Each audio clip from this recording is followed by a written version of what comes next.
With your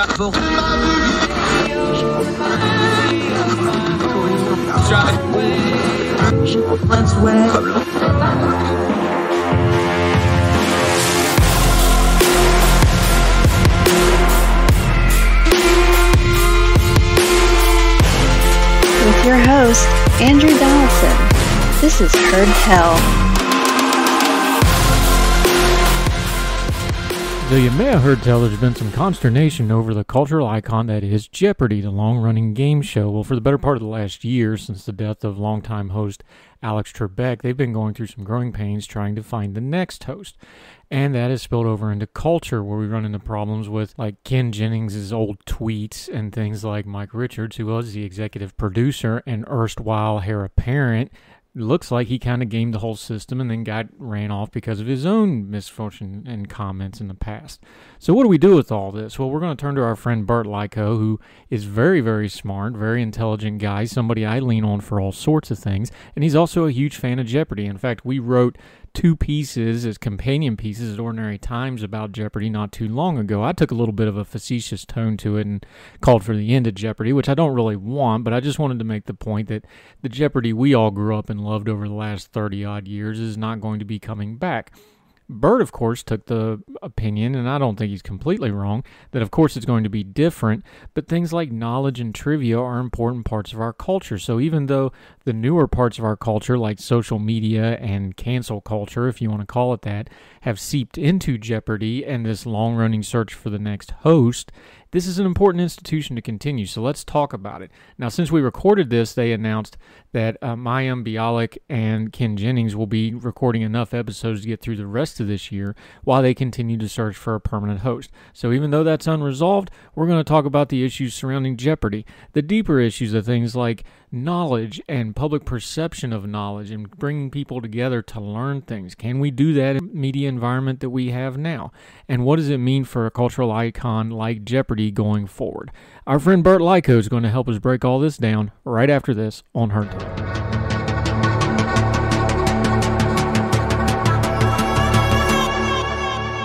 Since we're going to talk about Jeopardy and knowledge, let's talk to somebody who's way smarter than me and knows a lot more about it than I do, our friend Burt Likko. Welcome back, buddy. Good to have you again. Well, thank you very much, Andrew. Glad to be back with you. What is it about knowledge? I mean, not on top of your endeavors in the legal field, you're also kind of a student of history. As long as we've had people seeking knowledge, and then we have people that are kind of a little bit of weird about asking for knowledge or trying to get above their level of knowledge. What was it about Jeopardy, do you think, that really brought people and like, okay, this is kind of going to be the safe space where everybody can ask some real fun questions, not just trivia, but actually learn stuff? I think, you even go back to the early days when Art Fleming hosted it. Merv Griffin was actively directing the show way back then. People take pleasure in having knowledge. It's simply pleasurable to have it. It's a good experience to know the answer to a question. Everyone has felt that when we've been in school and the teacher calls on you and you get the question right. That pleasure is the same pleasure that you get playing along with Jeopardy at home and getting that question right too. When they came up with the format, the thing I found interesting, we both wrote about this at Ordinary Times, but the actual concept of Jeopardy, there wasn't a lot of real new things here. There was answers to get the questions format. There'd been quiz shows since the 40s. What was it about all these parts that weren't really new in and of themselves, but when they got put into the Jeopardy packaging, they seemed to work really, really well?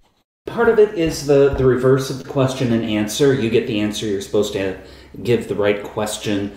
That's a gimmick on one level. But on the other hand, it sort of enhances that pleasure of feeling smart, that pleasure of having the knowledge, because at least on a surface level, you're the one who's asking the question and doing so from a position of having the knowledge. So you're at once the teacher and the student. You're at once the host and the contestant. So that lets you fill more than one shoe, and I think there's just more fun involved in doing that.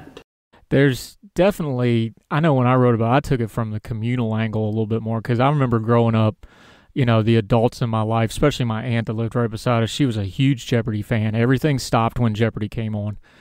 Very smart woman. She was the circuit clerk for the court in our county for years and years and years. Very intelligent. And a lot when I was a kid, it was just trying to keep up with the adults kind of thing. You're a little bit older than me. What is it about friendly competition when it comes to trivia? Because there really seems to be humans are naturally competitive, but then you add in kind of the knowledge of, well, I'm going to be a little bit smarter than you, or I'm not as smart as you, but I know this little niche piece of knowledge more than you do. That seems to be kind of a universal human truth, doesn't it? It sure does. If you ever go out with your friends and play pub trivia, sit around and have a drink or something to eat while you're gathered in teams for pub trivia, that phenomenon that you're talking about really comes to the fore. When you find that one person sitting at your table on your trivia team has a particular kind of knowledge, a thing that they're into, and that turns out to be one of the questions. Everyone in a well-written pub trivia system, there's going to be something that everyone at your table contributes. So everyone gets to feel like they're part of that team and contributing. I think, again, thinking back to some experiences people may have had when they've been to high school, there's getting the questions right that the teacher asks you, but there's also participating in other competitive activities. A whole lot of people who were, the mathletes back in high school probably weren't playing on team sports. They weren't on the football team or the baseball team or the volleyball team because these were the brainy kids, not the jocks. Having that experience lets them participate in that.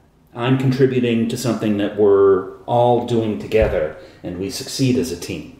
There's pleasure in doing that. There's pleasure in forming those friendships, and there's pleasure in achieving an objective that more than one person contributes to. I was being slightly facetious because obviously Jeopardy's not going anywhere.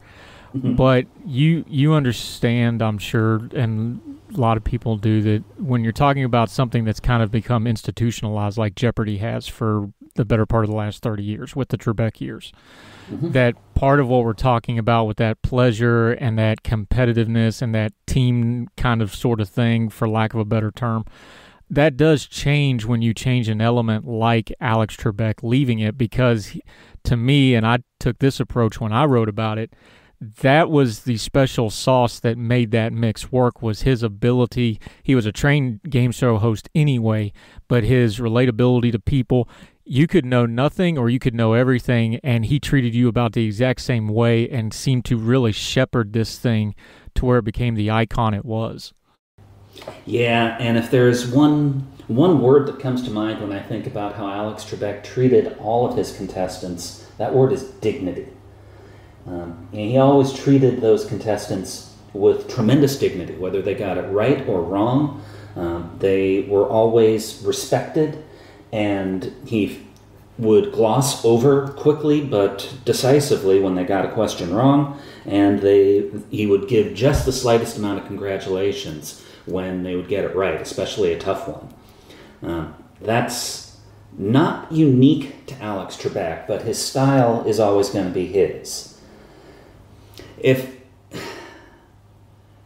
I can be forgiven for being just a touch political, small C conservative and small L liberal people have slightly different ideas about institutions like this.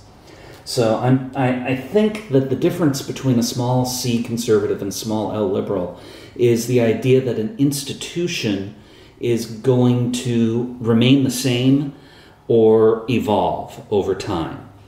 And the small C conservative person is going to resist that more than the small L liberal. So Jeopardy, if it's a social institution of our country, people are going to resist changes to it more or less based on where they fall on that spectrum. Now, I'm not trying to talk about Republican and Democrat politics here. I'm talking more about what you think an institution does, what you think a social institution, what role does that fill? We're not going to have Alex Trebek again. It's possible someone could adopt with more sobriety than your facetious column said, that, gee, it's never going to be the same without Alex Trebek, so we should just abandon the whole endeavor. It's never going to be the same. But that doesn't mean it can't still be good. It doesn't mean that it can't still change with our times, maybe make rule changes, certainly making some personality changes, certainly making some format changes. But an institution serves a purpose in our culture. Jeopardy serves a purpose as a cultural institution, as a way of celebrating smart people, a way of celebrating knowledge. So, yeah, it'll change a little bit. And hopefully it changes in a way that continues to move that process forward, that moves our celebration of being smart forward, moves our desire for that friendly competition forward, and keeps it current and vital for the future. I think that's why the current issues that they've had, at least in the social media realm, rating-wise, they're still doing fine. It's still one of the most profitable brands on television by a lot. But certainly in the prestige and perception area, it's been a rough year. But I think that's why, because that institutional feel of it, because of those bonds, because of the dignity that Trebek always had to it, kind of turning it into, and I kind of get why they did it, but it just kind of turned into almost like a reality show like everything else for the last year with this host search. And I think that was just such a glaring departure from what the show had already been, that it's just like, well, wait, this is too much like all the other stuff, which is what we were avoiding by watching Jeopardy in the first place. Is that too harsh of a criticism, or is that fair? I don't think it's harsh enough. I think that trying to pick from a whole variety of guest hosts was the producer's way of trying to satisfy everyone in the world who feels like they have a cultural stake in it. And when you try and please everybody, you eventually wind up pleasing no one. The problem with saying, okay, we have to make an executive decision instead of throwing this out to everything, keep making it completely open, making that reality show format that you're talking about, that requires the producer to pick someone. And then we hit another problem, which is when it came time for them to pick someone after going through the reality show exercise, gosh, it turned out that somebody on the inside was the right choice all along. And I don't think people react well to that kind of, Dick Cheney picking George Bush's running mate sort of decision making. It looks corrupt, and it looks like whatever competition came beforehand was just a sham. That pleases no one. I mean, it's certainly how it came across to me, and especially when you put in, the problems that Richards had, and now he's not even going to executive produce the show anymore. He's completely gone. So he, I don't know which way you want to go with that. Did he write the ticket of his own destruction at a so he found the backside of Mount Hubris to be the sheer cliff it always is. It sure seems like in hindsight, a lot of the issues with Jeopardy since Trebek's illness and untimely death, all those roads seem to sure point to him in particular. But I don't know that we can blame just him, because, there's any institution where you have somebody like that, there's enablers around them. Do you think we've solved all those problems now with him gone, or is it still some work to be done? I'm a great believer in the idea of institutional culture. And when you have a guy like him, or like we know him to be now, he creates an institutional culture around him. And it's hard to change in those sorts of things. It's hard for... it's hard for motion picture studios that had been influenced by Harvey Weinstein to stop having that Harvey Weinstein influence. It's hard for any institution that suffers a degree of corruption to come back from it. And it probably takes some intentional work to purge out the people and to purge out the cultural incentives that have corrupted an institution. One place that you might watch to see how this happens is a software company called Blizzard Entertainment. We've recently got a very public scandal with some atrocious conduct by the executives of that company. And what will that company do to reform itself? Can it do even what the in my opinion, half-hearted work that a company like Uber has done to purge out its institutional corruption and sort of built-in bad behavior that was tolerated right from the very top? You know, again, we're talking about all these things in terms of Jeopardy, but it's, you know, universal themes because these are human issues. Humans of people come for knowledge, but there's all these human problems that get in the way. It's almost a parallel to things like we talk about, like higher education, problems in our legal system. Anytime you start dealing with people striving for high knowledge or humans trying to strive up, you're always going to seem to find these universal human themes of, well, there's people striving, but they also got this side agenda on the side, and then there's people that are using other people for power. This just seems like really good Shakespearean kind of stuff, doesn't it? Even though it's a game show, but it is a cultural institution. This is just some really fascinating human dynamics when you really just dig into it. Yeah, and it shows that there are two things that are true at the same time, and finding a balance between them is tough. The one thing that is true is that we must always be working to make our institutions better, to make them morally better, to make them better suited to fulfill the purpose that they exist for. You mentioned the courts, and that strikes really close to home for me as an attorney. And if we have problems in our courts, and we do, what do we do to reform them? How do we get that very, very slow-changing institution to adapt itself and improve itself? And on the other hand, equally true, and has to be simultaneously true, is we need room in our culture for grace. You're a religious man, I'm a secular man. I might define sin a little bit differently than you, but I think we both know it when we see it. And we also both know that when it happens, the sinner has to have an opportunity for apology and grace in almost every case. That doesn't mean that you ignore bad behavior, but it does mean that if somebody makes an apology and makes a real legitimate effort to reform themselves, there has to be some room for them to come back. Yeah. So how do we balance those things? How do we balance improving an institution, helping an institution heal from moral damage it's taken? And how do we make room for grace for people to improve themselves and do things better? Yeah, Jeopardy gives us a good way of looking at that. It did, and when you started talking about that, the first thing that came to my mind is the Ken Jennings situation. And I got a little pushback, but I kind of, you had Ken Jennings, who's the legendary guy, went on the 74-day run, whatever it was. By far the best Jeopardy player. It's not, I don't think it's even a discussion at this point anymore. Probably the favorite to replace Trebek if all things were being equal. But we have somebody who, in the social media age, made a lot of people, myself included, rather angry, who felt like they kind of used their platform to maybe, not treat people so fairly.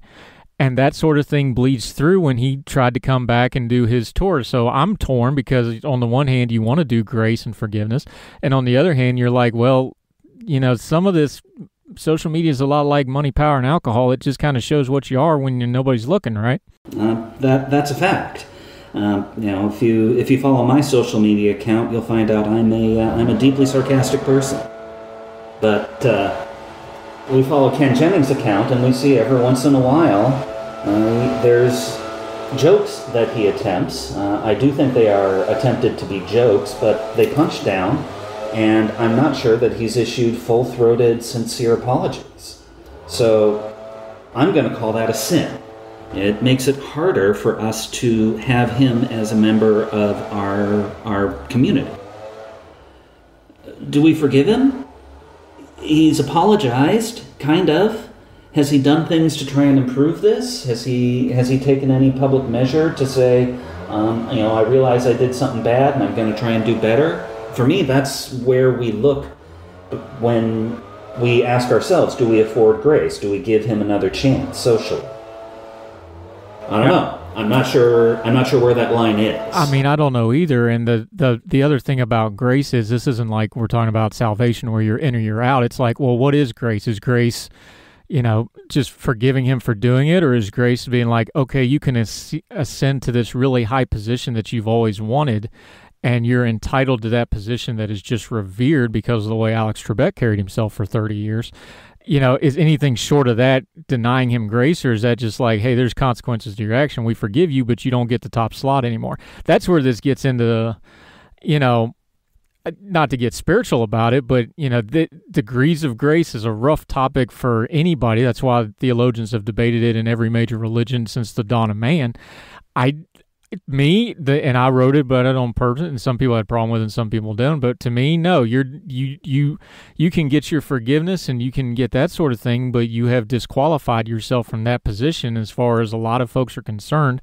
How does it land with you, though? Is he disqualified? Where's the level of grace for something like that? I think I'm leaning in a different direction than you on the Ken Jennings question. But I am not a member of the groups of people that were on the receiving end of these very poor taste jokes. And if I were, I'd probably feel more strongly about it. And that's a legitimate point of view. I don't know where that line falls. Compare him to a fellow like, say, Brett Kavanaugh. We learned when Brett Kavanaugh was nominated to the Supreme Court that he had likely done some things in his youth that we don't particularly wish to defend. He was probably under the influence of alcohol when he did them, and today says he doesn't have very strong memories of them, and by all accounts seems to be a good man these days. Do we forgive him? We did, as a government, offer him, and he now sits in one of the very highest positions of the legal profession. Is he disqualified from that morally because of something that, if believed, was a very, very bad thing he did as a very young man? That's a little different than Ken Jennings, whose social sins were committed later in life. But again, it's, do we open the gates of the pinnacle of our society to someone who has an imperfection that is that bad? That's different than, say, paroling someone who has committed a crime. That is admission back into to the minimum, to the baseline. And I think you're right. That should be a different standard. We admit someone back into productive society to go out and have a job and participate in civil society after committing a crime according to a different standard than we open the doors of a cultural pinnacle like being the host of Jeopardy, or a legal pinnacle like being on the Supreme Court. Those are different standards. And now that the gates are open and we're back to square one, where do you think this goes? I think the powers that be at Jeopardy, they really are resetting now, especially with Richard's gone, because he was the powers that be, we found out the hard way. They probably would like to just hand it with Jennings and let him run with it, but they're probably a little scared to do that. Where do you think this goes now? Is it really back to an open competition? Do they just do a placeholder for a while? What do you think is going to happen here going forward? Because they still got to make a whole bunch of shows for the fall here somewhere. If I were a producer of Jeopardy, I would say it's Ken Jennings, if Ken Jennings is willing to go and do something more sincere to apologize to his critics. He needs to do something more sincere than what I've seen him do. And if he does that, then he's our guy. Because frankly, if I'm a producer of Jeopardy, I know that after a sincere enough apology, all but the most diehard of critics are going to go away. And his ratings were good. You brought it up. He had the best ratings of all the guest hosts. So at least the people that are actually watching it, not Twitter in real life as we keep joking about it, he by far had the best ratings. So if they're just going by that, the audience has clearly moved on from it, at least for that part of it. Right. Enough of their audience has that that becomes a thing that they can probably absorb people on Twitter and people on the internet complaining that they made a bad choice. Because they can't make a good choice. They can't make a choice that will please everyone. They have to just make a choice, and they have to absorb that someone is going to be unhappy that their favorite candidate was not picked. So you do that, you absorb the hit, and then you move on. And after a while, it's probably going to stop mattering. Yeah, I think so too. I think it's one of those deals of, you don't ever, the joke in a lot of careers, everything from football to teachers to everything else, is you don't want to be the person to replace the legend. You want to be the person after that person. Mm-hmm. So I don't know if it's a Family Feud thing where you just deal with Richard Karn for a couple of years, who's perfectly serviceable, and then you hope you get a Steve Harvey that blows it back up later, or what the situation with Jeopardy is. But I think with all the stuff right now, they just really need to put their head down and get forward a couple of steps here, for lack of a better way of explaining it, because they just got to get out of this current, this is an indecision killing situation now, where I think they need to just put their heads down, pick a lane, and go for about a year and a half, 2 years, undauntedly, and then let it sort itself out. That's just my opinion on it. Yeah, that's what I'd do if I were the producer. I'd say, we pick someone. Maybe it's me and Bialik, maybe it's Ken Jennings, maybe it's LeVar Burton, but we pick someone, and that's our person. And we go with it. My buddy Burt Likko, I always appreciate getting to pick your brain. Thank you for the time today. I love talking a little Jeopardy, because the last couple of weeks in the world, we need to talk about things like Jeopardy. And I like talking about human things like grace, especially for folks like the leaf blower outside your window right now. Yeah, I'm going to afford him grace. He is just doing his job after all, and doesn't maybe realize that everyone is still working at home here in Portland. My yard guy was here today. I made sure to go out and take him some drinks and a snack, because those guys make your life good in the South when it's hot and humid, my friend. Burt Likko, let folks know where they can find you, because you're somebody I rely on, and you are criminally underfollowed on social media, or probably by design from your point of view. But let folks know where they can find you, my friend. Those who are interested may follow my Twitter account at BurtLikko, and I periodically write on an online magazine known as Ordinary Times, which you may follow at ordinary-times.com. And we are very, very proud of it. He has one of those fancy emeritus titles for Ordinary Times, and we are proud that he does so and still is involved. Thank you so much for your time, my friend, today. I really appreciate it. Thank you, Andrew. Yes, sir.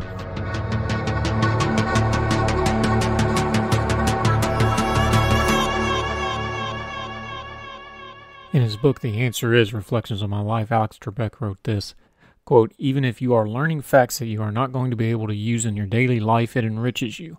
The fact itself just enriches you as a human being and broadens your outlook on life and makes you a more understanding and better person." Knowledge is just books on the shelf or trivia on a screen, or it's pretty passive. But if we take knowledge and use it for good, it becomes something really important and powerful. Like most things in life, knowledge is all in how we use it. And we should follow the example Alex Trebek put on TV for a long time, that anybody coming to try to do a little bit of knowledge, even if they don't know it, even if they don't put it in the right form or the right question, we can treat them with respect. And in doing it that way, we're actually spreading knowledge ourselves, that we're all human, we all need to learn more, and we can all do a little bit better with each other. It's not that high a bar. We can probably get over it real easily. It just takes a little bit to give a damn. So that's it for Heard Tell this time. We greatly appreciate all of you that are leaving comments and ratings on whatever platform you're listening, whether it's iTunes, Spotify, Google, YouTube page. If you leave us some comments, we'll make sure to reply to those as well as we can. We appreciate you so much for taking the time to listen to our little program. We have some really great stuff lined up in the future. We hope you'll be there with us for it, because as long as you're listening, we're going to keep doing it. So wherever this is finding you, we hope you and yours are well across the street and around the world. Till we talk to you again on Heard Tell, y'all take care.